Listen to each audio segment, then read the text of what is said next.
सुनो, आज मैं तुम्हें एक ऐसी कहानी सुनाऊंगा जो न सिर्फ इतिहास के पन्ने हैं बल्कि इंसान के दिल का डर और चाहत भी उसमें समाई हुई है। यह एक रानी, एक जिन्न और एक अजीब बंधन की कहानी है जो एक शापित रात से शुरू हुई। राज्य का नाम अलकानगर है। उस राज्य की रानी रानी मरियम थी जो अतुलनीय सौंदर्य, बुद्धि और शक्ति से संपन्न थी। लेकिन राज्य के लोगों ने कहा कि वह अकेला नहीं था। उसकी छाया में एक अस्तित्व छिपा हुआ था जिसका मानव जगत में अस्तित्व नहीं होना चाहिए था। महल के अंदर गहरे में एक काला दरवाजा था, एक ऐसा दरवाजा जिसे खोलने की कोई हिम्मत नहीं करता था, क्योंकि सुनने में आया था कि वहाँ एक जिन्न कैद है जिसके साथ रानी का चमत्कारी रिश्ता है। कई लोगों का कहना था कि जब राजा युद्ध यात्रा पर होते थे तो कभी कभी उस दरवाजे के पीछे से तेज आवाजें सुनाई देती थी। लेकिन क्या यह सच है?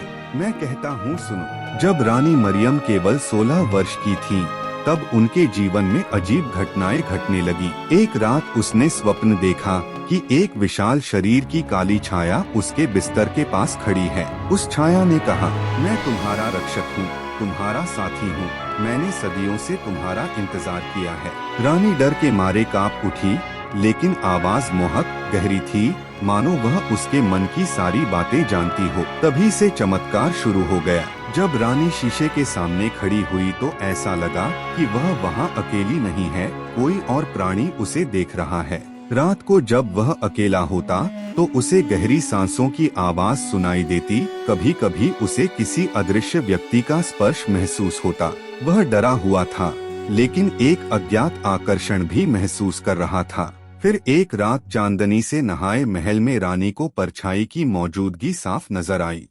उन्होंने कहा, मैंने तुम्हें पाने के लिए हजारों साल इंतजार किया है। रानी कांप रही थी, पर आवाज के नशे में जैसे फंसी हुई थी। वह अजरेल नाम का एक जिन्न था। लेकिन अजरेल कौन है? क्या वह रानी का रक्षक है या कुछ और? रानी के मन में जिज्ञासा उत्पन्न हुई, परंतु भय भी उत्पन्न हुआ। क्या यह वास्तव में उसका सहयोगी है या वह धीरे धीरे उसके जीवन को खत्म कर देगा? लेकिन जैसे जैसे दिन बीतते गए, रानी को महसूस हुआ कि उसके शरीर में एक गहरी जरूरत जाग रही है। यह साधारण नहीं, अलौकिक आकर्षण था।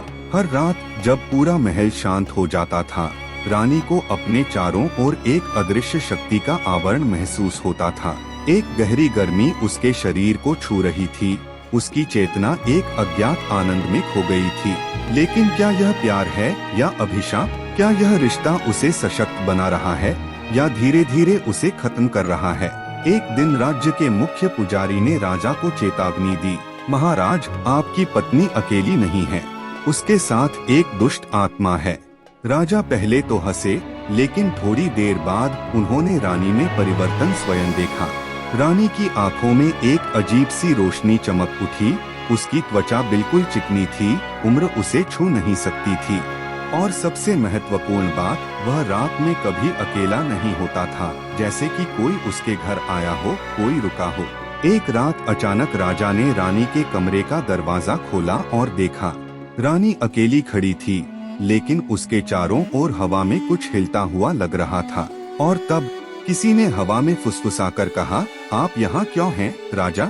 राजा डर के मारे पीछे हट गया, लेकिन उसे एहसास हुआ, रानी अब इंसान नहीं रही, वह अब एक जिन्न की रानी है। राजा ने हर हाल में रानी को इस बुरे रिश्ते से मुक्त करने का फैसला किया। उसने राज्य के सभी तांत्रिकों को इकट्ठा किया। एक भयानक यज्ञ का आयोजन किया गया, लेकिन रानी को आजादी चाहिए थी। नहीं, वह चिल्लाया, मैं ठीक हूँ, मुझे रोकने की कोशिश मत करो। लेकिन जैसे ही यज्ञ शुरू हुआ, महल हिल गया। दरवाजे जोर की आवाज के साथ खुल गए और हवा में धूल भरी आंधी उठ गई। अचानक एक अदृश्य शक्ति जोर से दहाड़ते हुए चिल्लाई, तुम मुझे दूर नहीं ले जा सकते। लेकिन जैसे जैसे तांत्रिकों का जादू मजबूत होता गया, अजरेल कमजोर होता गया। क्वीन मैरी छटपटाने लगी, लेकिन अंततः जमीन पर गिर पड़ी। तब आखिरी चीख के साथ सब शांत हो गया। अगली सुबह रानी जीवित थी, लेकिन वह अब पहले जैसी नहीं थी। उसकी आंखों में अब वह रोशनी नहीं रही, उसकी त्वचा धीरे धीरे सुस्त होती जा रही थी। वह दिन ब दिन कमजोर होता गया और 1 साल बाद चुपचाप उसका निधन हो गया। राज्य का इतिहास पढ़ता है। रानी मैरी शापित प्रेम का शिकार थी, लेकिन वर्षों बाद जब एक नई रानी ने वह काला दरवाजा खोला तो एक फुसफुसाहट सुनाई दी, मैं अभी भी यहाँ हूँ। क्या यह कहानी सच है? किसी को नहीं मालूम, लेकिन आज भी अलकानगर के उस राजमहल में कभी कभी रात में किसी औरत की धीमी हंसी सुनाई देती है और हवा में कोई फुसफुसाता है, मैं आपका इंतजार कर रहा हूँ।